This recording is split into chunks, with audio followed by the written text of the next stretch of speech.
Os erros clássicos de interpretação. Obviamente que estamos falando a respeito dos que já fizeram algumas lidas dos 1000 livros. Porque os que ainda estão na segunda relida dos 1000 livros, só estão começando a conhecer a cultura racional agora, de modo que, ainda é natural, que cometam erros de interpretação sobre os assuntos racionais. E também é óbvio, muito óbvio, que essas postagens não servem ao propósito de diminuir ninguém, muito pelo contrário, visa o engrandecimento de todos, no meio racional, como é o caso da imensa maioria dos estudantes, que fazem suas postagens racionais. Todos visando enriquecer culturalmente o meio racional como um todo. Tendo dito isso, vamos evidenciar alguns dos erros clássicos de interpretação, ou dificuldade em se saber disso ou daquilo, sobre cultura racional. O erro mais clássico de todos é o estudante não saber separar o habitante do mundo racional do ser humano, sempre afirmando que os seres humanos são os habitantes do mundo racional que entraram pela parte que não estava pronta, e agora, aqui estão, na forma de pensador sofredor e mortal. E, logicamente, tal interpretação equivocada, fazendo o estudante a não entender nada de essencial da cultura racional, permanecendo no primarismo racional, como quem ainda está iniciando o estudo racional, de primeira lida.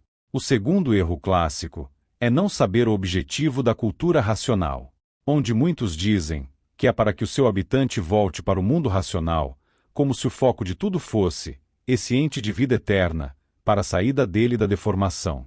Quando, na verdade, o centro das atenções é o ser humano, o pensador, sofredor e mortal, o qual foi projetado para que um dia deixasse essa forma material deformada, e viesse a tomar a forma de um ser racional, uma vida com consciência eterna racional.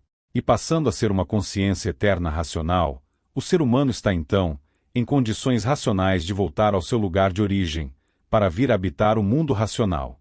Então, é o ser humano o centro das atenções, nessa mecânica deformada racional, e não o habitante do mundo racional, que aqui está em missão para servir ao ser humano.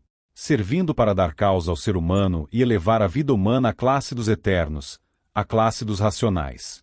Outro erro clássico é misturar a natureza com o que é racional, porque sendo a natureza o poder máximo gerado dentro da deformação, para o governo da deformação, o racional superior, como nos casos citados anteriormente, mistura um assunto com o outro, ou como se diz, apresenta os assuntos entremeados, uns com os outros.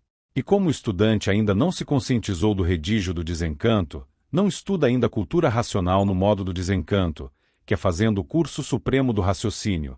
O estudante não separa os assuntos, lê e entende tudo emendado, tudo misturado. É como diz o João, não fazem pontuação.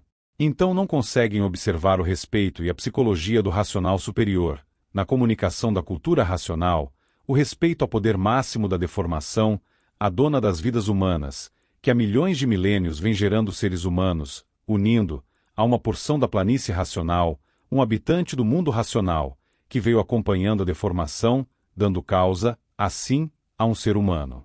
Gera, lapida, orienta, lapida, alimenta, lapida, e no término do ciclo de vida humano, transforma o ser humano para a mesma classe humana, dos que são vinculados a um habitante do mundo racional, ou para as classes dos irracionais, dos que não são mais vinculados a um habitante do mundo racional. Então, essas duas vidas, o elétrico e o magnético, que em concordância governam a humanidade, essa natureza, têm todo o respeito do mundo apresentado pelo racional superior na cultura racional. O que não poderia ser diferente. Só que nessas apresentações, o estudante, mais uma vez, por não saber da forma e propósito da comunicação racional, do redígio do desencanto, vai ler e interpretar tudo emendado. Muitas vezes, considerando os pedidos do racional superior, em forma de afirmações, como sendo algo que a natureza está de fato realizando, na fase racional, para colocar os livros nas mãos de todos, e tratar os estudantes, de forma diferenciada em suas dificuldades e terrores, favorecendo todos em tudo. Porque deixam de ler que esse favorecimento vai se dar quando todos estiverem ligados ao mundo racional. Então tem esses erros de interpretação, e muitos outros, que levam o estudante a permanecer no primarismo racional, sem a maturidade cultural racional, que é o amadurecimento necessário, para todos virem a ter a vidência racional. Salve!